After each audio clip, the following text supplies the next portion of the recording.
Hey, it's me, Chris DeMakes, and I'm returning once again to Las Vegas to give guided tours at the Punk Rock Museum. Friday, February 13th, Saturday, February 14th, and Sunday, February 15th.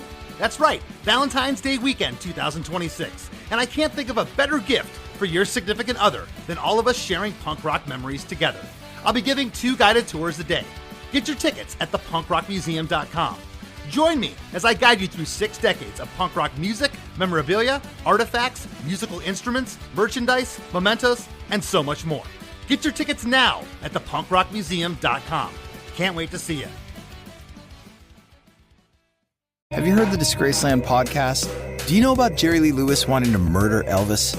Or the hip-hop star who cannibalized his roommate? What about the murders AC/DC was blamed for? Or the suspicious deaths of Brittany Murphy and River Phoenix?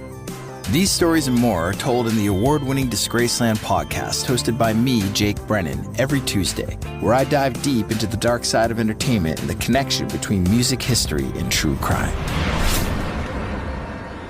Blondie's lead singer, Debbie Harry, was shocked when she saw the man's photo in the newspaper. She recognized him. How could she forget? He'd given her a ride years ago, a ride she'd barely escaped from with her life. And now, here he was, right there on the front page, accused of kidnapping and killing at least 30 women. And now, Debbie Harry finally knew his name. Ted Bundy. Follow and listen to Disgraceland on the free Odyssey app or wherever you get your podcasts. If you want to, I can save you. Hey everybody, Chris DeMakes A Podcast producer Chris Fafali is here. It's Throwback Thursday again, and this week we're throwing it back to February of 2022 when Dan Estrin of Hoobastank sat in to discuss the writing and recording of the band's 2002 hit, Crawling in the Dark. Now, just because I think this is fun to do, I want to give you a little context of when Crawling in the Dark hit its Hot 100 peak of 68 in April of 2002. Some of the most popular songs at that moment were Linkin Park's In the End, Kylie Minogue's Can't Get You Out of My Head, Pink's Don't Let Me Get Me, The Callings' Wherever You Will Go, Michelle Branch's All You Wanted, Vanessa Carlton's 1,000 Miles, and POD's Youth of the Nation, which we did a Chris DeMakes A Podcast episode about. Go check that one out. It was this same month that Pedro the Lion released the album Control, Midtown released Living Well Is the Best Revenge, The Promise Ring released Woodwater, and Taking Back Sunday released Tell All Your Friends. This was also the same month that we lost Lisa Left Eye Lopez of TLC in a car crash. She was only 30 years old. So there you go. You can put yourself back in April of 2002 before we throw it back to February 28th of 2022 when Dan Estrin joined us for episode 92 of Chris DeMakes A Podcast. Enjoy.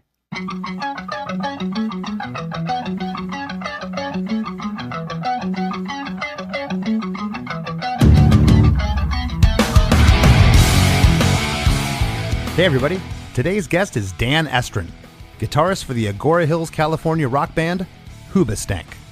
Dan and I break down the writing, recording, and release of their breakout smash hit, Crawling in the Dark, taken from their 2001 self-titled album. It was great catching up with Dan as it had been some time since we last spoke. He filled me in on the band's drastic change in sound from their first independently released album to their self-titled major label debut. How producer Jim Wirt was an integral part in shaping the album's overall sound, and in particular, making Crawling in the Dark not only a standout track, but a perfect little 3-minute rock radio staple. Dan shares how a lot of people initially mistook the tune as a religious song, which was surprising to hear, as I have never made that connection before. And we've heard this before on Chris DeMakes A Podcast, but it was cool to find out that Crawling in the Dark was written in the 11th hour, pretty much as the album sessions were wrapping up. For all this and a bunch more, don't touch that dial. Hey, hey, have you heard Chris DeMakes A Podcast? Hey, hey, have you heard Chris DeMakes A Podcast? Hey, hey, have you heard Chris DeMakes A Podcast? Hey, hey, have you heard Chris DeMakes A Podcast? Dan, how's it going? Good. How are you? I'm doing fantastic. You know, I was thinking that it was, probably 20 years ago now. I think you were touring behind the self-titled record when we played that crazy show with Green Day in No Doubt in Manchester, England, at a cricket field. Yeah. I don't know where the times went. It's insane, right? Like, we're celebrating the 20-year anniversary of our first album, and that had to have been 20 years ago. And we were just before you hit record. We were briefly talking about it, and such a trip, man. I mean, I still am nostalgic, and I still, even though we've been through whatever we've been through, I still feel like a fan of music and bands. And so at that time too, especially, it was like I was so green and new to everything. And like you said, we're out there in this big cricket field in England, and I'm in the VIP backstage area. And I was telling you, I heard all this jingle jangling from behind me, somebody walking through with a bunch of what it turned out it was Gwen with jewelry walking through catering, heading to stage, but it just sounded like a bunch of bags of coins hitting each other with all her flair and stuff. And I just remember turning around and seeing her in what she was wearing that day, and which was completely different than what my band would wear. We're just jeans and a t-shirt, but same with us. Yeah. And but it was dope. I was like, there she is. That's the legend is right there walking by. I had seen No Doubt play at little clubs in LA. I saw them play at the Troubadour actually in Hollywood, which is that's awesome. 300 people in 1995. Me and Doug, our lead singer, we went and saw that. So yeah, dude, it's just a trip now. 20 years later, yeah. And if you remember too, that was about a year and a half before American Idiot hit. So Green Day was supporting No Doubt. They were playing before them.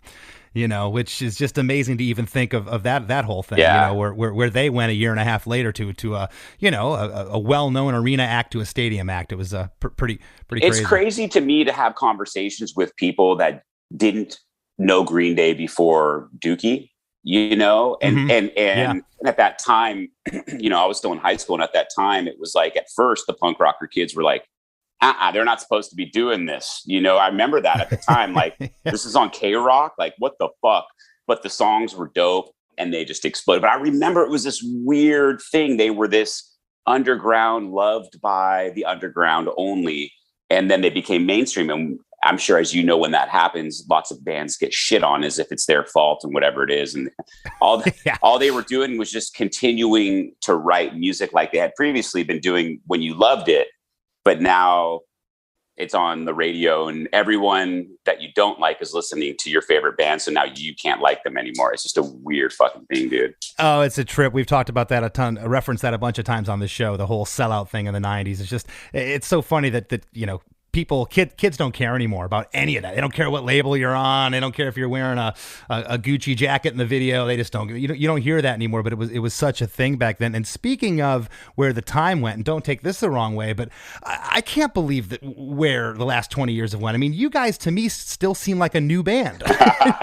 you're anything but that. It's so I don't know where the times went. Yeah, I know. I mean, I know what you're saying when you're going through it and you're an adult and you're having your own experiences like the two of us have had. And, you're aware of pop culture or what's going on. You're watching it happen. And so it doesn't, you're right. It doesn't. 20 years seems like 5 years ago. It truly does. And for the listeners, I want to give a little backstory here with Hoobastank. The band formed in 1994 in Agora Hills, California.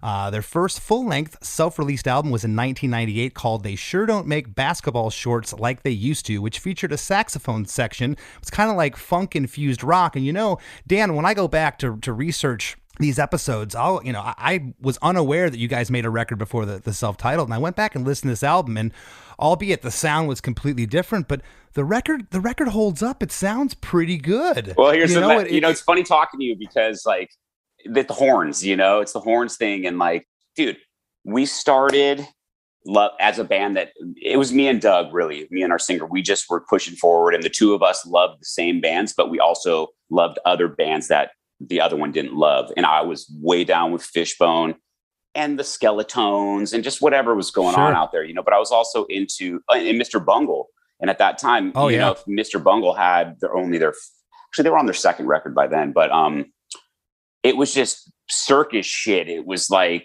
funky, heavy, ska, jazz, and that album, what you're talking about is interesting because we had two saxophone players in the band at the time. and they were the best musicians by far in the band. They were brought in after us, you know, like me and Doug started the band in the mid 90s. And these sax guys were just bitching jazz players at high school that we were friends with. And we were just absorbing and soaking up every piece of music at that time, whether it was, you know, Seattle music or it was ska music or it was funk music or whatever. And we just kind of threw it all into our shit. And so, yeah, that album we made, it was demos, actually. It was just demos that we had made over the years, compiled into a CD, and then put that thing out. And it's funny to hear you say that. Yeah, I mean, the tones all suck, and it is what it is. But there's something captured there. Everybody's got to pay. It's making me sick. My head keeps spinning. Progress is winning. I don't recognize the place where I grew up. This is no fantasy. The ground beneath. There is a cohesiveness there. It's not some crappy first album, but I was surprised. Like I said, stylistically, it couldn't be more far removed from where you went with the first record, which is amazing that you got signed and that was your sound, but you became what you did. It's really cool, the evolution of the band. But yeah, it's hard. It was hard to evade ska and horns in Southern California in the mid to late 90s. It was everywhere. Yeah, it was, and we didn't love straight up ska or reggae, or we loved everything. And kind of doing our whatever we were doing at the time with it, you know, was, like I said, we had these sax players that were just amazing jazz players. So it came off in a, I don't know, dude, just as you listen to it, you'll make people will make their own judgment of what it sounds like. The horns sound great on it, and as I said a moment ago, there is a cohesive nature to the whole thing, but very surprising of where you guys ended up. Well, and that's another thing too, though. It's like, so there are elements of songs on that record that have Hoobastank from 2004 in it, and it's when you get to the chorus, and it's when if you take the horns out of the chorus, or you take the ba ba whatever, you take all that shit out, you're hearing us for a second in there. Yeah, the verses go to this funky, clean, ska-ish, skanky thing or whatever. But we inevitably get to a chorus that's heavy as shit. And there's Doug singing his payoff. 100%, it does not sound like the first record, which came out 5 years later. But yeah, man, like our sax players, our guys, they were homies of ours from high school. They were out in college. We'd fly them in for certain things. Me, Doug, and the other guys were kind of writing everything anyways. We were a local band. It wasn't working out that way with them. And as much as we love them still to this day, we had to move on. Yeah, right on. Well, the band developed a strong following in Southern California, which led to Island Records signing them in 2000. And the band moved forward without the saxophones. Probably a good move. The band's self-titled major label debut came out in November of 2001. The first single from the album, which we'll be breaking down today, is Crawling in the Dark, which was a breakthrough hit. It reached number 68 on the Billboard Hot 100, number 3 on the Modern Rock chart, number 7 on the Mainstream Rock chart, and was number 1 on MP3.com download chart in early 2002. A second single from the album, Running Away, was even more successful, reaching number 44 on the Hot 100. The album went platinum based on the strength of these singles and the third single, Remember Me. The album was produced by Jim Wirt, whose resume includes Something Corporate, Alien Ant Farm, and Fiona Apple. The second album, The Reason, was released in December of 2003. It was produced by Howard Benson, which we have a lot of history with Howard, as you do. Yeah. Yeah. And I don't know how much crap talking we want to talk on Howard. We love you, Howard. But we were talking the other day about his affection for his sweatpants and Oreo cookies. The thing is that any shit talking we do about Howard, it's been done in front of Howard. So it's nothing that is behind his back. Granted, it's behind his back, but if he hears it, he knows. And yeah, dude, Howard he's a trip. As you know, he's a great human being. And he's my neighbor. We live I'm one exit away from him. But yeah, man, like I went to his daughter's bat mitzvah. She's now married. So I went when I know, it's crazy. Yeah, dude. So it's like, Harley and Grady, it's like I've just known them, the whole family since we were all young. Yeah, it seems like yesterday I was playing video games with Grady in the studio. He was like 9 or 10 years old, and now I see him on Facebook with a mustache. I'm like, again, where did the time go? Yeah. I was just over at Howard's house for a party. He had that judge and jury party and hadn't seen. Well, I see him, but I hadn't seen Monica and Harley and Grady in a minute. But it was cool, dude. Yeah, dude, we go way back with them as you do. And you know, it's funny too, man. And you probably have to chop this out because I the whole Bang Tango thing, right? Like, dude, like so he did that record, Howard, right? He did that first Bang Tango record. But I grew up in Calabasas, where Howard lives. Is where I grew up from a year old till I live off the same exit still. And those dudes went to Calabasas High School. And they were much older than me, probably about 10, 15 years older than me. But I knew when that shit came out, it was like, Mom, the guitar player of Bang Tango lives up the street from me, like next to my best friends. Like the motherfucker still lives. He lives right there at home with his parents. And it's Mark Knight, who still lives right down the road from me. And no, we're not going to chop this out of the episode, which less than Jake. I don't know if you know this. No, I know. We toured with Bang. I know. We toured with Bang Tango. That's why I'm saying it, because I saw their movie, their documentary.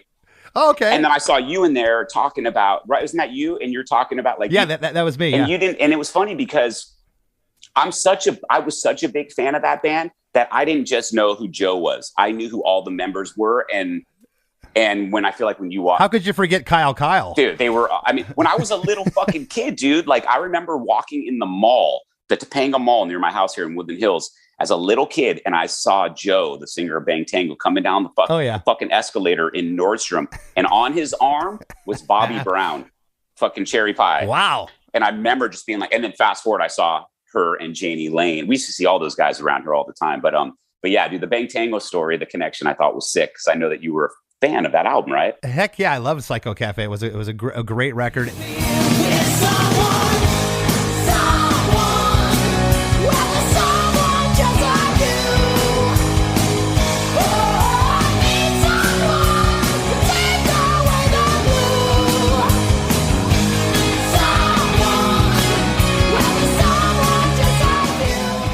I mentioned a moment ago, I want the listeners to know that Bang Tango's bass player was named Kyle.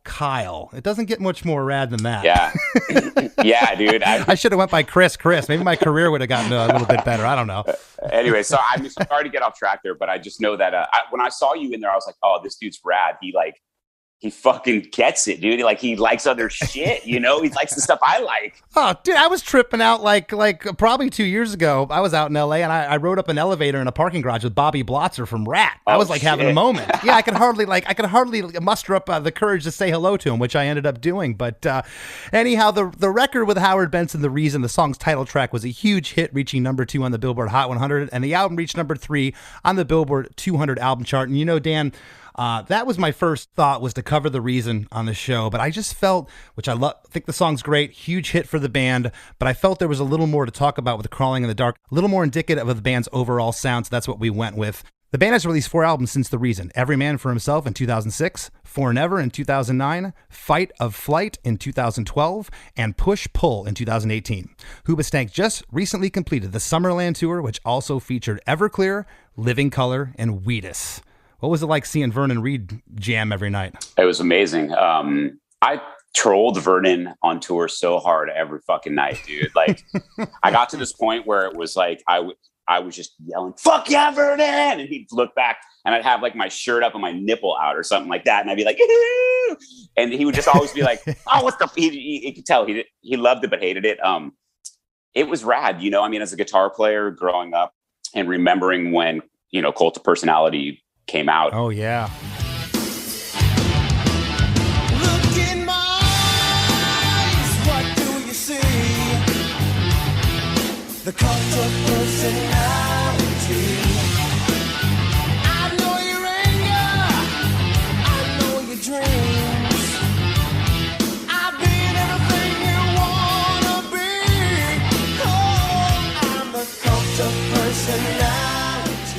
It was pretty amazing, dude. It was like, there they are. There's the 4 dudes. I got to watch them every night. Got to hang with them. We shared some crew members. So our 2, like on days off, our camps, our buses would just always be together. So if we were at whatever hotel we were at, there's Living Color.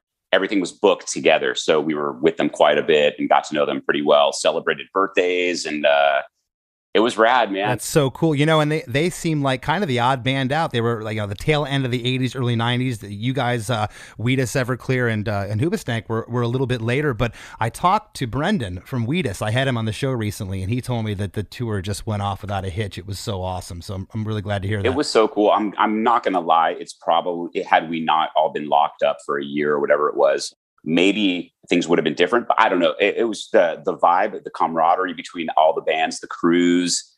It was just dope. It was a lot of fun. Yeah, dude, it's Living Color, man. Those guys were busting our balls like every night. Like, you guys got to come up on stage and jam this Rolling Stones, song Bitch with us. And we're like, fuck, okay, I don't know. But we finally did it. And it was so much fun. We were just nervous, but we did it. And to be up there playing with these guys that like I'm watching on MTV as a kid and watching, Corey Glover in his fucking body gloves wetsuit as he's singing. Yeah. And then watching Vernon Reid in his motorcycle. Because as a kid, he's wearing in the video Axo motocross gear is what he's wearing. And as a kid, I rode motocross. So as a little kid, I'm watching this going, that's uncomfortable as shit. I know, because I wear that stuff on a dirt bike. What the fuck is he doing wearing that on stage?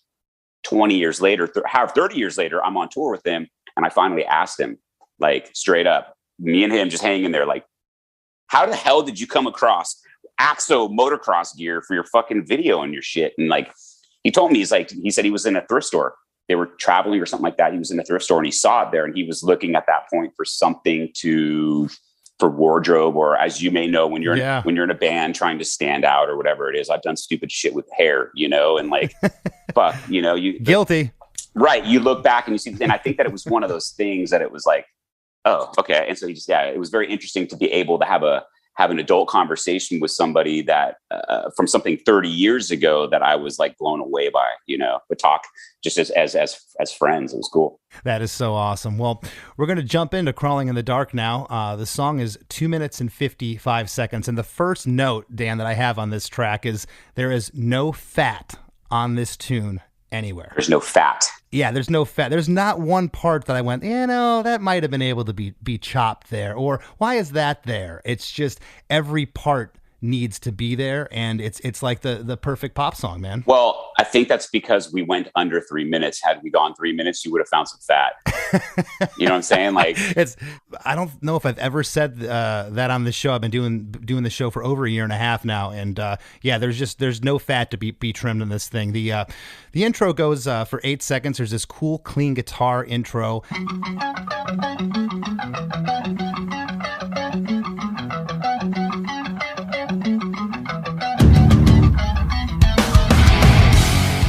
Sounds like a phaser pedal with maybe some delay on that. It does sound like that. And I don't think it's a phaser. Actually, I really remember working with an MXR flanger. Believe it or not. I had flanger written down and scratched out. Well, but the thing is that, so I've been trying to model a pedal to get that sound, and I cannot get it with a flanger. I never have. I've only been able to get it with a phaser. And everybody that hears it, my guitar techs, everybody, because I have them help me with it, they're like, no, it sounds like a phaser. So I mocked up a phaser sound for it. I feel like I remember a lot of that record because it was our first, and I just wasn't jaded yet, like I just, things were just fresh and new. And I remember it being like an old vintagey MXR phaser that Jim Wirt, the producer, had, and just kind of dialing it in with a little bit of delay. But fuck, man, I don't know. I mean, it was 20 years ago, dude. Like, I really don't. I'm surprised you remember that much. Well, I also have a lot of video. I have a lot of home video of us in there. Like a buddy of mine was filming a lot with my video camera. And so there's footage of stuff. There's not footage of me like dialing in the pedal, but there's footage of me playing and recording that riff, like the intro riff to the song, and having a conversation about it. That's really cool. At 9 seconds, there is 4 tom hits on the drums and bass guitar, followed by this is exactly how I wrote it here, Dan, followed by a crack-a-bum on the drums. And then the whole band is in with this big stereo guitars are playing the rhythm and the chords of the first 2 lines of the chorus.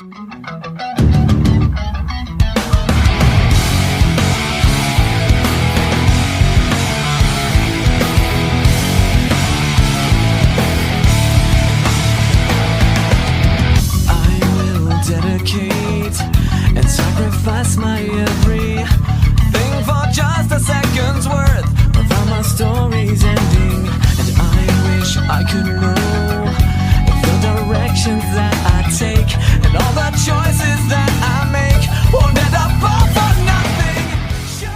I will dedicate and sacrifice my everything for just a second's worth of how my story's ending.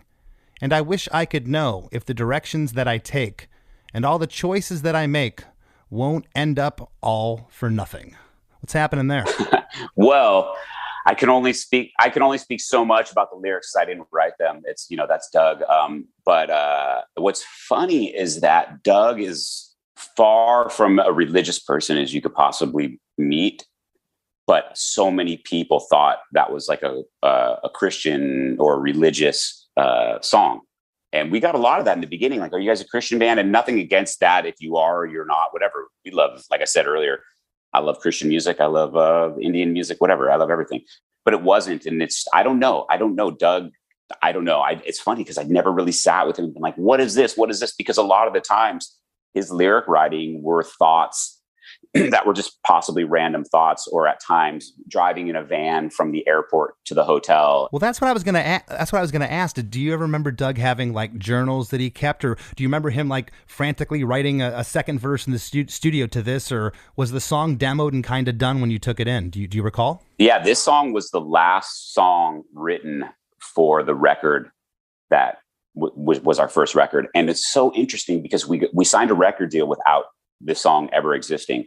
And without running away, we didn't get the record deal with the two songs that ended up being the biggest songs for us on the record. That's crazy. So weird, That's right? Crazy. The three songs, the 3 songs or the 5. Yeah, there's a song called Hello Again, Ready for You, Up and Gone, Let You Know, and Pieces. Those are the 5 songs that we had that got us the record deal. So why are you running away?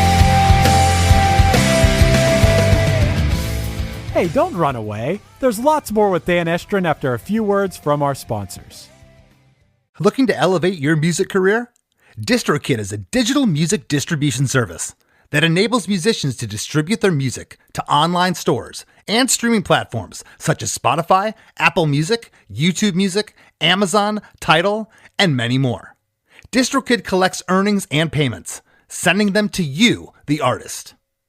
With DistroKid, artists unlock a world of possibilities. From easily paying collaborators with splits to securing your music with DistroLock, DistroKid covers all bases. Plus, you can promote your releases with Hyperfollow and create eye-catching visuals with a Spotify Canvas generator, all for free. But that's not all. Introducing the DistroKid app, now available on iOS and Android. Artists can manage their releases, view streaming stats, and withdraw earnings, all from the palm of their hand. And for those looking to perfect their sound, check out Mixia. With its simple interface and customizable mastering options, artists can make their music sound polished and professional within minutes. And don't forget about Instant Share, DistroKid's newest feature. Share large files securely with collaborators, producers, and more, ensuring your music streams at the highest quality. Ready to take your music to the next level? Download the DistroKid app and explore their suite of tools today. Plus, listeners can enjoy 30% off their first year by visiting distrokid.com/VIP/DeMakes. That's distrokid.com/VIP/DeMakes. Hey friends, Chris DeMakes here.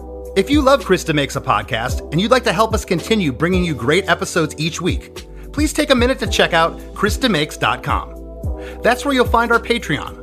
Our Patreon supporters get instant access to hundreds of episodes of The After Party, our weekly bonus episode that people have raved to us about for years. You can also get ad-free, early releases of each week's episode of Chris DeMakes A Podcast, as well as unedited video versions of the show. Even if you're not sure if you want to sign up, you can go to chrisdemakes.com and sign up for a free account. We'll throw you a free preview episode here and there. We can't thank you enough for all the support. And if you have a few extra bucks and you want to help us keep the lights on, our Patreon is the way to do it. Head to chrisdemakes.com to learn more. Is it me? Is it you? Nothing that's... And now, back to the show. Yeah, it's crazy, man. It's like, as a musician, you come up with these ideas, you'll pick up your guitar and you'll have an idea. And back then, like I would grab my phone now and record a riff on my memos, my voice memos. Back then, I'd actually call my house and wait till Poor man's voice memo. Yeah, wait till the answering machine went, and like and then I play the riff, whatever. And I did have that riff. I had the bum bum bum gung gung go go da. I had just had that, you know, a little bit of it that I had recorded onto my answering machine. So we signed the record deal. We are in pre-production, like Running Away had been written at this point. The Crawling in the Dark was still not a song. We were one day away from going into that and recording the record. So as you know, pre-production is 2 weeks or whatever it was before starting the album. And I don't know, just maybe for your listeners, whatever. But yeah, so we were in there for 2 weeks in a studio with the producer, chopping songs up. This part's unnecessary. Maybe this, you know, we don't need this. We don't, whatever it is. We're starting, you know, we got to go into the real studio now and begin drums at the Village in Santa Monica on this date. And this date was like 2 days later. I happened to go into the studio that night by myself. I had the keys to the studio and I went in to go dial in my amp a little bit. And when I went there, I started kind of playing the riff a little bit more. And I think I either had my 4-track or I had like a little digital recorder of some sort, a Roland or something like that. And I just started demoing it. And like I did everything, I started, like I would do all of our songs with my Alesis SR16 or some shit. Oh, like, yeah. You know what I'm saying? It's funny because Brendan from Weedus, I saw his Vice episode the other day and he's doing something on it. I'm like, dude, that's the same thing I did The Reason and Crawling in the Dark and all these songs on. But so yeah, I started demoing it with everything. I did everything. I played the guitar, the bass, program, the drums, and went home that night, got home pretty late, was pretty stoked or some shit. I don't remember. And then anyways, had to go back to the studio the next morning and meet the rest of the band there without the producer. Go and I start playing it. I'm like, check this out. I play him this new idea. Doug gravitated towards it right away and had these ideas. And he said, okay, you guys go into the room. And so we went into the live room. Doug stayed in the control room behind the window and guided us a little bit. The song had a different chorus at the time. There was fat to the song at one point, and it was a different chorus. Didn't go into what is now the chorus. It went into it was a new part. And I've tried for years to find the demo of it and I can't fucking find it. But because I'm curious what it sounded like. I don't remember. But Doug had this idea. He's just basically like, no. Why don't you go from your verse, which was the verse, to what became the chorus, which was a little part in the song anyways, like it was the intro, you know? Uh-huh. He kind of guided us in that way. And he goes, and what I'm going to do is I'm going to sing my verse at this register, which was, you know, the I will dedicate, whatever, you know? And then when he goes to he just knew in his head, he goes, and I'm just going to fucking belt it an octave higher in the chorus. Yeah. Which he does, but then we change a chord or two here or something. I forget exactly what. I don't have the guitar in my lap, but like, dude, it was quick. It was one of the quickest things that we have ever done as a band, and I feel like that's probably when the magic happens. You know, I'll be a broken record here again. I can't tell you how many times I've said it on this show. We hear that this song was a last minute addition, or this song was almost left on the cutting room floor. We wrote it in 5 minutes, and here it becomes a signature song of the band. And that guitar riff is such a hook. And you know, when I research these episodes, I always make sure to go and look at live renditions of the song, because a lot of times bands will change the keys and do different arrangements. And it's interesting to me. Every video I saw, and I looked at a bunch of them, when you start that riff, the audience loses their mind. They just know, you know, and that's such a cool thing about having a guitar hook like that to start a tune. Yeah, you know, I never planned it that way, but trust me, like what you said became a thought after the fact. Probably the most beautiful part about music is before all this shit starts to come in your head, you know, because after that, I started to write music with that in mind. I started to go, it became a little bit more formulaic or calculated, you know, but to be honest with you, I'm sure that shit happened with a million other bands too that were extremely successful. And, you know, I knew in my head I wanted to start a song with drums. I wanted a drum beat to start a song because I saw more than just the song on the record. I saw the live show, and I saw if that song becomes well known, you could extend that part. You could start a song and really just drag it out, you know, and Chris, our drummer, could be doing that drum beat. And people are going to know what's about to happen because they know the drum beat. Meanwhile, Doug is talking to the crowd, getting the crowd into it. It's just like, okay, the hair's going up on my arms, this anticipation. So I would go into songs like that when I'd be sitting at home because I play everything. And when I'm writing music, I write with everything. I'd get on the drums and I'd be like, all right, what am I going to do here? And I wrote a song called Just One, which is on the Reason record. Starts with simple kick and snare, but flams, like blah, blah, blah, boom, blah, boom, blah, blah, blah, boom, blah, boom, blah.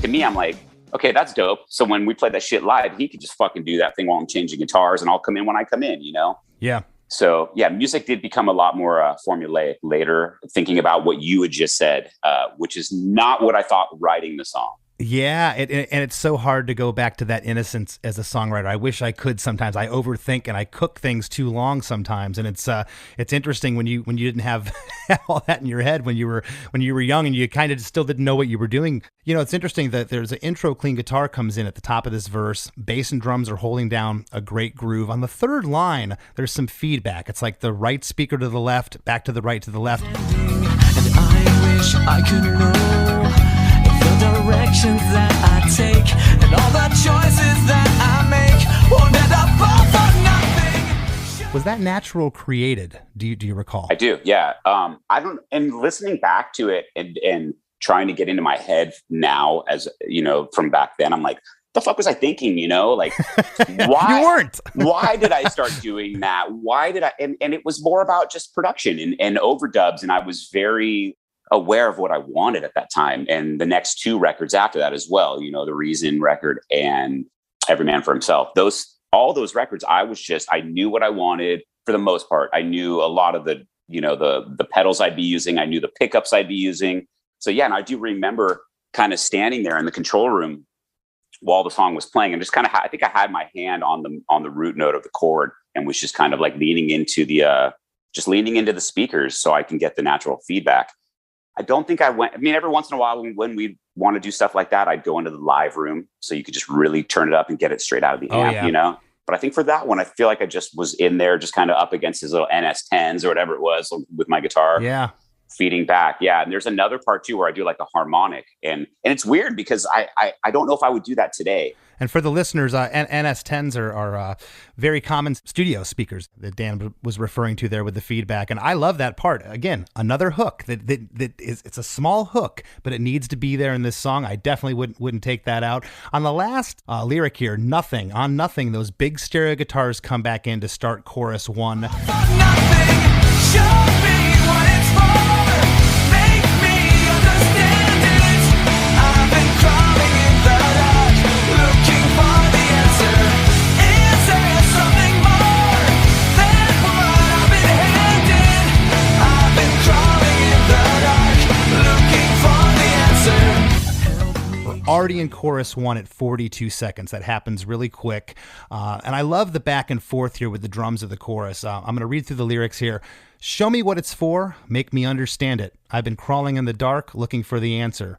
Is there something more than what I've been handed? I've been crawling in the dark, looking for an answer. And I wrote up here that this is a single chorus, but it feels like a double chorus because there's like a back half to it, but it's not. It's just a single chorus. The drums continue the verse beat, but get heavier. There's like the open hi-hat comes in. There's some big fills here on the first two lines. The second two lines, the drums go double time. Then they come back on lines 4 and 5. Drums go halftime again. And then the last two lines, they go back fast. And I love, on the last two lines, that's where we hear the first vocal harmonies in the song. There's these cool low harmonies here. Do you recall that? Was that on the demo, or was that something that producer Jim Wirt had a hand in? That was definitely something Jim had a hand in, because the demo actually, I don't think the demo had vocals on it. It didn't have vocals. The demo was just all the music. And then Doug would take that and listen to it and kind of write and whatever. And it would just happen so quick that he never sang anything over it. But one thing about Doug, though, he was always, and is still to this day, extremely into harmonies and shit and all that ear candy stuff. And, one of his biggest inspirations ever was Mike Patton. And Mike Patton, in the Faith No More stuff, or Mr. Bump, his vocals are just insane, and the harmonies were insane. And Jim was extremely helpful in guiding us and teaching us approaches yeah, Doug always had ideas and always had harmonies. I don't remember whose idea that was, but I do remember that song and working on things and having the conversation. Well, should the harmonies come in the first chorus or should we wait until the second chorus? What are we going to do here? And actually, wait, maybe that might have been another song on the record. I can't. There's another song called Ready for You. Well, there's a good chance it was this song because there is more harmonies in the second chorus. I love how that builds, and I love how subtle this first harmony is in chorus 1 on those 2 lines. I've been crawling in the dark, looking for the answer. Help me. It's almost buried, you know? I had to like... It's lower, right? It's like he goes, show me what it's for, make me I've been crawling in the dark, looking for the answer. Is there something more than what? Yeah, he does low, right? Yeah, okay. Yeah, it almost sounds buried. I had to listen to it a bunch, and I almost like, wait, is the vocal just double tracked? No, that is a harmony there. It's really cool. Right out of chorus 1, there's no re-intro. We're right into verse 2. Help me carry on. Show me it's okay to use my heart and not my eyes to navigate the darkness. Will the ending be ever coming suddenly? Will I ever get to see the ending to my story? I told you, it's like there's no fat to be trimmed here. Verse 2, the first 4 lines rhythmically as a band are like verse 1. And we'll get to the last 2 lines musically in a second. But the lyric is, help me carry on. Assure me it's okay to use my heart and not my eyes to navigate the darkness. Will the ending be ever coming suddenly? Will I ever get to see the ending to my story?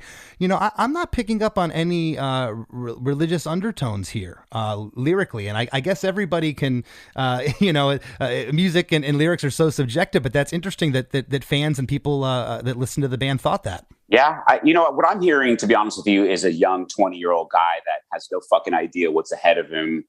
Understandably, because if you know Doug and you knew Doug back then, or you knew Doug in high school, you would have never pointed at that guy and been like, that's going to be the dude to be the lead singer of a band that does well. He just wasn't that guy. He was not a dick. He was just quiet, and he just kind of flew under the radars, and he was a sweet guy, you know. I don't think that he ever saw himself to be this guy.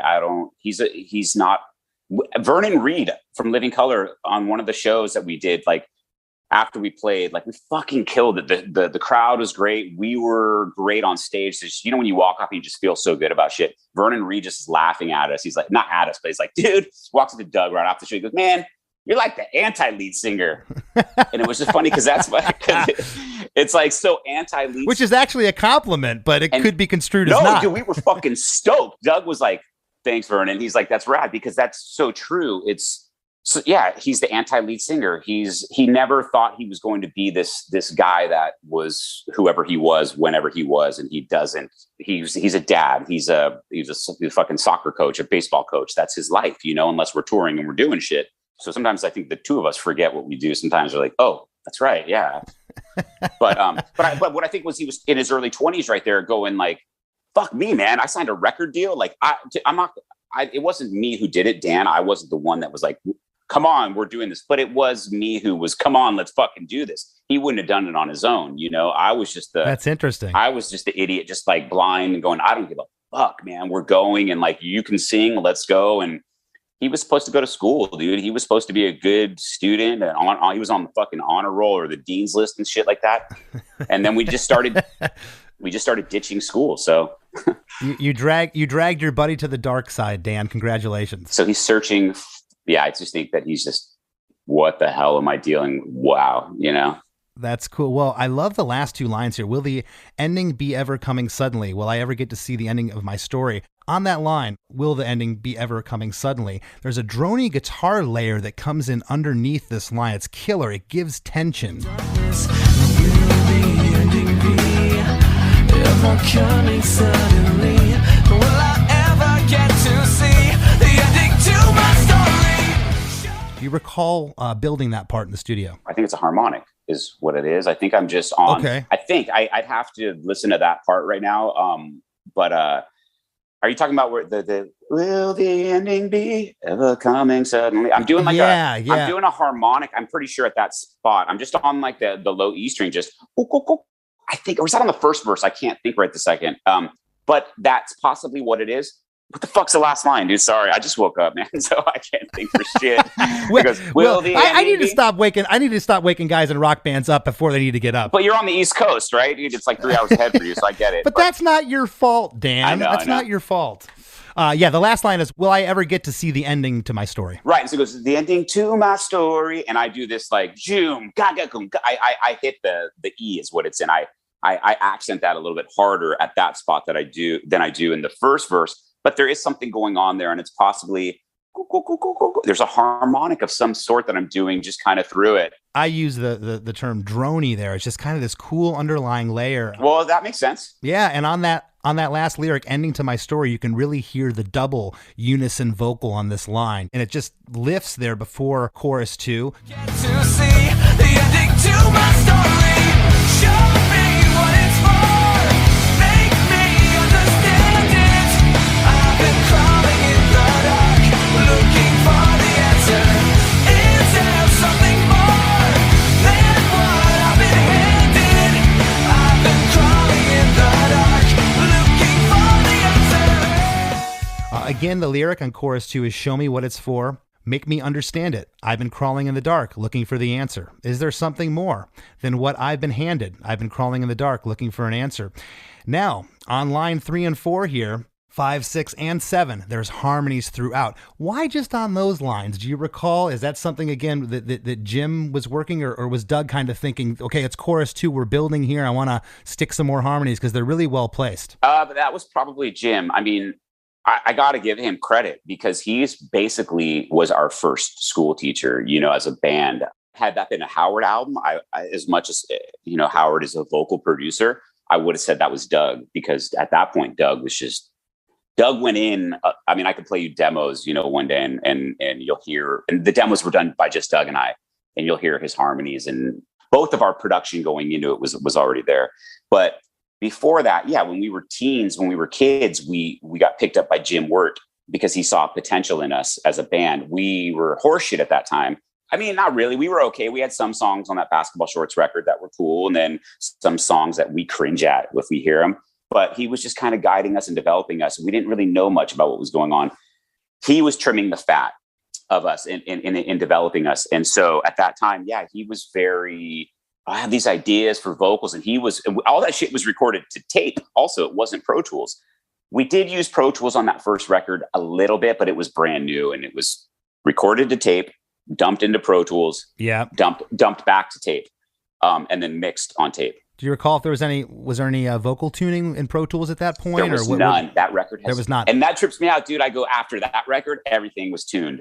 Of course. Howard. Yeah. But no, there was no fucking tuning. There was, I don't know. I guess they must have had that, right? It was 2000. It was the year 2000. Oh yeah. We were using Pro Tools to tune stuff a couple years prior to that, but we were also the guinea pigs through Howard Benson. We were one of the first Pro Tools record. I think it was like us and Alanis Morissette, and Howard was we were his guinea pigs. But that's crazy that this was to tape for the most part. But at the end of this chorus, it's Doug by himself looking for the answer. Does he say like answer here, or is it answerer?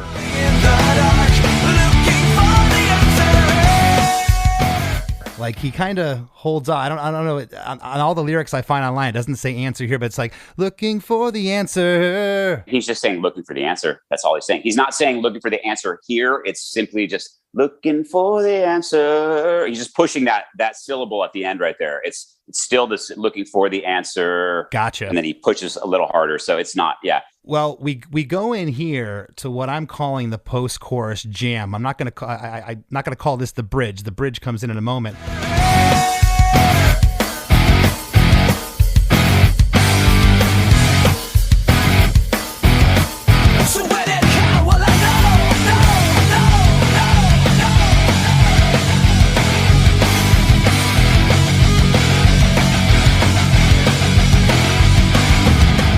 I love this part. It goes right into it again. There's no like interlude part. It just goes right into this. And I call this the Helmet part. Were you ever into Helmet? Yeah, I was. I actually, I do like Helmet, but I don't remember thinking of Helmet at that time. I don't remember, honestly. It's funny because I have memories of living at home, right? I'm living at my mom's house at this time, and I'm in my bedroom, and we had a computer, and it was, it had to have been early 2000 because the record came out. And it was right at the beginning of us having a computer, and like, it was probably 99 and AOL and all that shit. And I just remember sitting up against the computer desk with my feet up on it, kind of pushing back with my guitar. And I wasn't recording into the computer at that time because I couldn't do that at that time. I was just playing guitar sitting there. And that's where I came up with the bridge. The I came up with that there. And I just don't know what I was listening to at that time. I don't know. I mean, Helmet, Doug loved Helmet. Well, this part is such a departure. It's so cool because nothing else in the song sounds like this. These staccato stereo guitar rhythms, the dun dun dun dun. It's really cool. And then there's a lyric here. So when and how will I know? And there's a delay on no. That goes for 2 measures. And on the 3rd and 4th measure, this background guitar is layered underneath, playing these like cool palm muted overtones and harmonics. I love that part at the end of the bridge. Do you recall how that came about? And again, was that in the demo or something that you were creating in the studio with Jim? That was created in the studio with Jim. But real fast, I think that the bridge, like how you're saying, how it goes into that staccato-ish, the gagang, that part is just E, F sharp or some shit like that, gagang. And then I go into a D, for the how much for it, and there's this payoff. Yes. How much further do I have to go? And how much longer till I finally know? 'Cause I'm looking and I just can't see what's in front of me. In front of me. Tool is not going to ever want to hear that Hoobastank was influenced by Tool because they probably can't fucking stand us, but I don't give a shit. So that actually, so Tool is no, I don't want to say Tool's responsible, but like, Tool has had this shit in their songs where there was these bridges that would have a piece that it'd go into a bridge or post-chorus or whatever it was. And then this anthemic big fucking bridge where that was the model. I'm not saying we sound like Tool or we want to sound like Tool or anything Tool. But yeah, that was also probably in our wheelhouse at the time. Like, we're doing this thing. And then when it hits that D, it's like a Tool bridge where it hits that chord and now he's fucking singing his melody and the tension's gone. Yeah, dude. So if you're hating on us, just hate on Tool first. It's their fault. Maynard, it's your fault. Wait, but you have, so what you're talking about, the end of the bridge right there, I'm playing like the how much further do I have to go? Whatever, the playing these chords. And then there's like, on top of it or underneath it, it's octaves. And I'm literally just going, a harmony of the doing little things like that, and then it works its way up the neck to the in front of me, Yeah, so it was a conscious thing that I did in the studio. I didn't do that in the demo that I recall. Once you're working with a producer, as or an engineer, and they have ideas, they're like, it needs something here, it needs ear candy here. And it was our first time making a real record, so we were just being guided, or I would have ideas to try things. So it was a bit of the producer Jim Wirt saying, man, it needs this here, or me just having an idea already, That's awesome. Well, I'm calling that the post-chorus. Then we get into the bridge, and the lyric is, how much further do I have to go? And there's a backing vocal response, have to go. How much longer until I finally know? And again, finally know. And there's a killer high holdout note. Finally know. Yeah, it goes up there. It's awesome because I'm looking and I just can't see what's in front of me. And there's a harmony on just can't see what's in front of me. I love that part. And then he really reaches for in front of me, and chorus 3 is going to happen. No fat, no re-intro part, goes right into chorus 3. And it breaks down here to just that intro clean guitar again with drums. Show me what it's for, make me understand it. I've been crawling in the dark, looking for the answer. The dun dun dun dun, the 4 hits from the top beginning of the song happen again. And I wrote here in my notes that drums can be a hook. in many instances. And that to me, those 4 tom hits right there are a hook harking back to the beginning of the song. And I know you see those. I watched the live videos. Those fists go in the air when those toms happen. It's so cool. Or it's like somebody driving their car. It's like, and boom, boom, boom, boom. You know, it's those little air drums. Like, yeah. No, you're right. Yeah, we've all done it to "In the Air Tonight" by Phil Collins and Jack and Diane by Mellencamp. Drums can be a hook, but yeah, it breaks down here. Show me what it's for, make me understand it. And on that second line, a guitar swell happens before the next line. The band is back in. I've been crawling in the dark, looking for the answer. Is there something more than what I've been handed? I've been crawling in the dark, looking for the answer. And there's harmonies on the third line of the chorus and on all the lines after that till the end of the song. Looking for the answer. Is there something more than what I've been handed? I've been crawling in the dark, looking for the answer.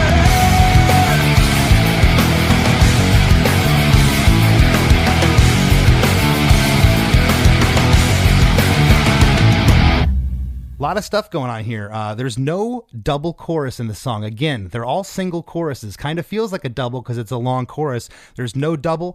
Did Jim Word or the band ever discuss, hey, we should probably double this chorus at the end or not? Yeah, I'm sure that came up at some point. I don't remember exactly, but it's very possible, you know, because you said that the song is under 3 minutes. But we also knew at that point, too, like, if we're going to add anything to this, it's going to be well over 3 minutes. And we don't want to do that. And it's just a trip, you know. Honestly, like I haven't dissected the song this way, and having you dissected this way, it's just like, I'm like listening to you and I'm thinking back to it and going, fuck, man, like there's just certain things that just happen. I'll be honest with you. I'm surprised that artists, yourself included, remember as much as they do. And I'm like that. I can take, once I really get my mindset and I can get back, and I'm sure you can too. You can smell the studio and you can, you know, see the producer. You can envision him with his feet up on the soundboard, and you go right back to that time. And I'm really amazed at what people can recall. You know, it's been 20 plus years since you recorded this record. Yeah. A lot of these things that you pull out and say, and you're quoting or whatever it is, or these little things that I'm like, fuck, man. Like, I guess I'm at a point right now where I don't know, I feel a little bit more humble, or I feel proud of what we did on that song and other songs as well. But fuck yeah. Cause I was young, dude. I was 22 or 23 years old at that time. And I'm like, how the fuck did we do that? Like, how did we do that at that age? You should be proud. And I'll tell you, since, you know, the last 20 years, you know, when everything went digital with Pro Tools and just the way mastering and everything is, I'm getting some records on here, this one included, that just it only sounds dated to me because I know how old it is. It doesn't sound dated from production wise. This thing is just slamming. Yeah. You know, I cranked it up in my car the other day. I always do it. I always give the car test to this day. I was driving to pick up my kids from school, and I cranked it in the car, and I'm like, damn, over 20 years old. It's your first record. You should be proud. It sounds awesome, Dan. Well, what's funny is, like, as I listen, because we've had to get back into this record to play it because of the 20-year anniversary. And so I was with the guys, and I'm like, dude, I've been listening to the record, rehearsing to it and stuff. And it's insane. The mix, right? And you know, mixes of records. And it's like the loudest fucking thing on the mix of that record goes guitar, vocals, drums, bass. The guitars are the loudest thing by far. And I'm listening to it today going like, fuck, that's loud, dude. That's just so obnoxiously loud. I dig it. But where's the bass? The vocals are underneath. They're not like Howard records changed. Once we started working with Howard, things started changing. And he's a vocal guy. Right. That's what he's all about. But also too, dude, you just said something about Pro Tools and digital and recording that way. And I've been talking to somebody about, I think that as amazing as it is that we have both and we're able to see the WAV files, I think that the minute that it went to this, like, oh, now I'm just looking at a fucking WAV file and not just using just this. Yeah, using just your ears. It's like a dog. A dog is intuitive and has heightened senses because they can only use certain senses. Therefore, their ears and their sight and whatever it is they're intuitive. And they rely on that a lot more. The minute that this fucking shit came out that we could see that, like, oh my God, the kick is like behind the grid or whatever. And then you get Paul DeCarli and they're fucking putting everything to his meter. Everything sounds the same after a while, dude. Like, I get it. I don't, because when you say dated, things sound dated. When I listen to our Reason record, it sounds dated. To me, I go, it sounds fucking dated.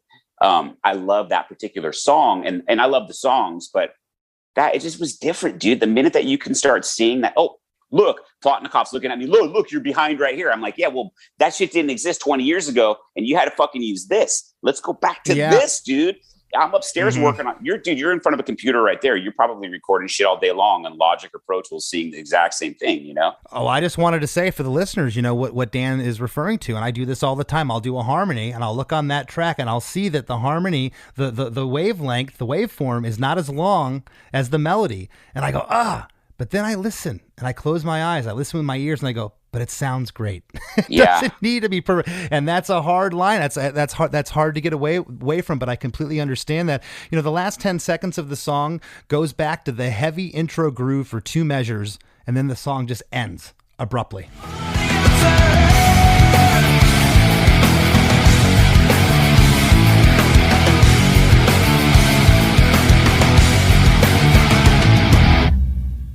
And there's your 2 minutes and 55 seconds, which again, perfect length for a pop rock tune. And this song's great, man. I appreciate it, dude. Thank you very much.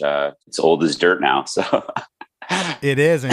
But again, congratulations on all your success, celebrating 20-year anniversary of the self-titled record. And before we go here, please let the listeners know what's going on with you and Hoobastank coming up. Well, you know, it's funny because I should just, at this moment, we don't have shit coming up. So what I like to do at this moment is just tell people we're touring with other bands that we're really not touring with. So then maybe those bands, we're going out with like Metallica and but we're just hanging right now at home. We have some shows here and there. We're just trying, dude, we just want to get back out, you know. 2021, the summer was our first time back out touring in a while. And it was such a great experience and a great time that our plan is to just do shows and hopefully figure out some type of a package thing with some other bands and get back out there. And, you know, if you guys want to tour, dude, we are so open to touring with whoever. Seriously, dude, I actually like that too. I like the thing that we did on the Everclear Wheatus Living Color thing. To me, when we're all out there, I go, it makes sense. We all fucking make sense. It makes sense. But to some people, they're like, that doesn't make sense. And I'm like, good. I like that. I like that it's somewhat different. That band sounds like this. That band sounds like this. That band sounds like this. But when we all get out there, we're going to fucking slap you in the face. Like, we just want to walk out there and fucking kill it and see people smile, have a good time and leave. So that's what our goal is for 2022, is to play more shows, get in people's faces and see what happens. Right on, man. Well, thank you so much for sitting in with us today. Yeah, dude. Thanks for having me.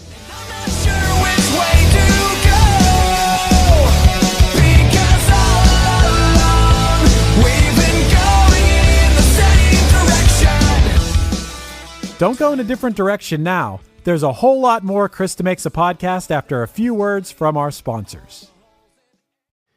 Do you like music, learning about good music, and laughing at bad music? Well, I have the show for you. I'm Chris DeMakes A Podcast producer Chris Fafalius, and my One Hit Thunder co-host Matt Kelly and I are 300-plus episodes deep into revisiting one-hit wonders to decide if they deserve a second listen or should stay safely buried in your memory. We give every artist a fair shot, roast them when necessary, and when a band or artist is actually really good, we officially certify them Thunder, and maybe someday we'll even get around to sending out those notarized certificates.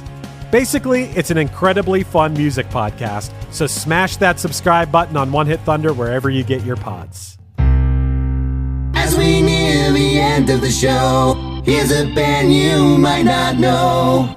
Welcome to this week's Band You Might Not Know. If you'd like your band to be considered for Chris DeMakes A Podcast, all you have to do is email your song via MP3 only and bio to bandyoumightnotknow@gmail.com. This week's featured artist is the Central Pennsylvania band Owned by Assholes.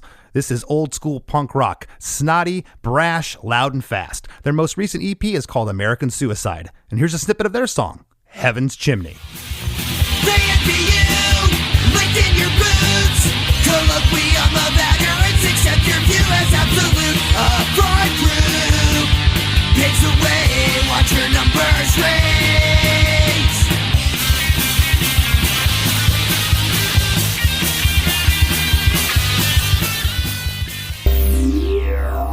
The Wrap with Chris and Chris.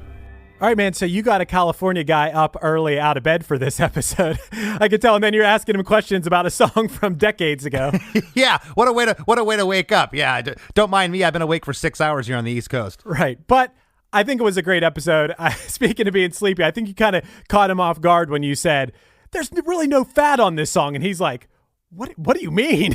But I knew what you meant. You meant that this is a perfectly concise, no extraneous parts. It is to the point, and it is the formula for a hit rock song. Yeah, I think a lot of times you could listen to even hit songs that are massively popular and go, yeah, it would have been the same song, probably would have done just as well without that part. In this particular track, man, there's no fat. It's just every piece here, I think, needs to be there. Yeah, you couldn't really cut anything from this song. No. It would sound like a part of a song rather than a whole song if you did that. But that's great. I thought the episode was great. I thought Dan was really funny.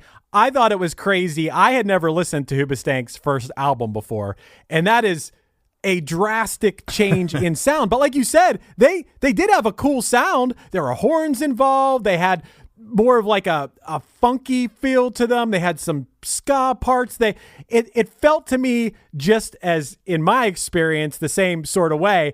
They had a lot of influences, but didn't know what to focus on. Yeah, and it's interesting where their sound ended up. It couldn't be more removed from what that first album was. And again, as far as the demo first album goes, it sounds great. I agree. It didn't really have a one direction with it, as you just mentioned, but it sounded really good. Where they ended up on the next record was just light years away, though. It was really surprising. Yeah, I'm really glad that you guys did Crawling in the Dark as your pick, because this is my favorite song by Hoobastank.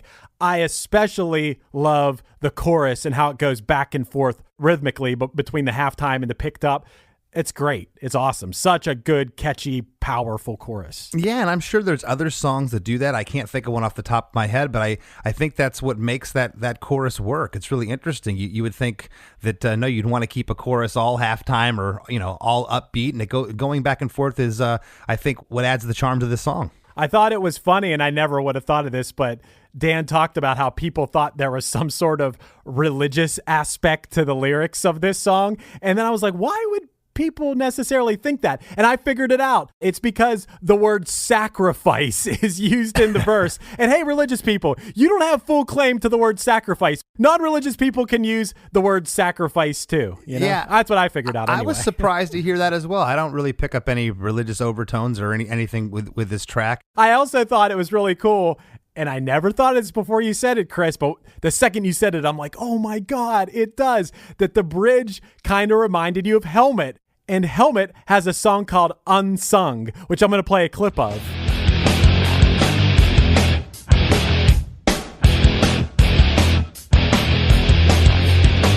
Your contribution left unnoticed. Association with Helmet was always cool rhythmically, but okay, so they had these like interesting rhythms with the mainline melodies that kind of soared over rhythms that could be kind of jarring. I thought that was always the appeal of Helmet. Yeah, and when I asked Dan about it, he seemed like he really hadn't thought about that, but he did agree that they were an influence at some point, but that's immediately what I heard when I heard that part. I mean, it's just like when you did the Dee Snider episode, man. You have these things in your head and you don't know what they are or where they come from, but they can manifest themselves, and it could be years or decades later where someone goes to you, just like on Dee's episode, like, well, you know that we're not going to take it is will come all you faithful, right? And you're like, what? And I'm sure you and I would both have those things too, where someone will pick out something in a song and be like, oh, that's this, right? And you're going to be like, oh my God. I'm sure that would happen to every songwriter ever. But it's funny that you picked out the Helmet thing. Yeah, no. And sometimes you got to be careful when you say this part sounds like that. It's like, wait, we didn't try to rip them off. Right. That's not what I mean when I say something like that. It's just, we all have influences and they creep into the music. Yeah, for sure. That's all I meant too. I didn't mean it was a complete ripoff or anything. But not yeah, at all. it's just an inspiration for a part, which is really cool. You guys had a lot of mutual connections and stuff, Howard Benson being one of them. Yes. Then you guys kind of broed out on Bang Tango, which Bang Tango, back in the day when Punchline did a tour with Less Than Jake, Bang Tango was on some of those dates. Tommy Two-Tone was on some of those dates. I had no idea who Bang Tango was at all, but it was funny to hear you guys geek out on him. Not too many people did. And, and to your point earlier, Crawling in the Dark, you and I had talked about doing The Reason, which is arguably their biggest song, Hoobastank. It definitely is. Massive hit, but we both felt there was just so much more to Crawling in the Dark. The Reason's a great song, but this was just there was just a little bit more there to talk about. Case in point, how I said there's just no fat here. I think this is the perfect little modern rock rock track. Yeah, and there were a couple things that are running themes on our show. One of them being that Crawling in the Dark was a song that happened really late in the recording process, like one day before they were going to go to the studio. But I think that that's the time when your mind is on like full creative mode. And that's when things might come out of you. You don't have all the distractions. You're focused on the studio. And sometimes those last minute ideas end up being hits. Case in point, Crawling in the Dark. Yeah, and how many times have you heard that on this show where it's the 11th hour? We heard it with Matt Skiba with the radio. You know, just went out back to have a smoke break and had his acoustic guitar, and the song happens. It's kind of like I think that also happened maybe with Chad Newfound Glory, where it's the 11th hour. You already got an album in the can. You already have the songs, but there's no pressure, and this wonderful, amazing song comes out. Yeah, it's awesome, and it's also awesome. In Crawling in the Dark is an example of a song where the riff starts the song off. And when you're playing it live, the second you start playing that riff, people are like, yeah, you know, it's like something to think about having that. I know Less Than Jake has those songs that start out with guitar and people instantly know what it is. Yeah, that's so important. And I think, again, I always research live performances of the songs we do here on the show because I love seeing those kinds of things. And every video I watch of Crawling in the Dark online, when Dan starts that opening riff, the place they lose their minds and go crazy. Yeah, and one more thing in this episode that I wanted to talk about is Dan had referenced how they were, and you agreed with him about your own band, that you were, what do you call, bands in jeans and t-shirts, meaning you're not too worried about your style or anything. But Chris, I got a question for you. If you could go back to the start and be either A, a really like stylish band in like skinny ties and stuff, or B, a band in all out makeup like Guar or something, would you want to do that? If I moved up 5 tax brackets, Chris, I'd probably dress in anything. Okay. All right. Yeah. Not that you're any stranger to dressing up like anything, Yeah. but I never thought about that. Good question. That's great. And I got another good question for you, Chris. What do you got there, Chris? Say I wanted a custom song from you. How would I go about that? Man, the king of the segues is back, ladies and gentlemen. I love it. it. Yes, you can get a custom song from me, for a friend, for a loved one, for yourself, whoever you'd like. Email me, chrisdemakes@gmail.com for info. I'd love to write a song for you. Thanks, Chris. Yeah, no problem. I'll always set you up and you can spike it down. It's like volleyball, except me talking to you about your custom songs. Anyway, also, I would really implore anyone who loves the show to go leave us a 5-star rating and a review wherever you listen to us, whether that's on Apple Podcasts. You could even write a written review on there. Spotify added a star system. You can give us 5 stars on there. It helps other people find the show and helps our show continue. Absolutely. We appreciate all the support. And can you believe this month is over? The first month of 2022 is already gone. This is crazy. Boom, just like that. I know. If you haven't already, please join our supporting cast group. That's our VIP program where you get bonus episodes of the after party. And man, there's all kinds of cool things happening now, Chris. We got the Journey, we got Defeat DeMakes, the music trivia game show. It's you're keeping me busy. Yeah, man, I'm keeping you busy, and we're hopefully keeping you, the listener, both entertained and educated, but also comforted. And I know as well as anybody, as a avid podcast listener, that a good podcast can be a very comforting and relaxing experience. It's something you can depend on every week to brighten your day a little bit,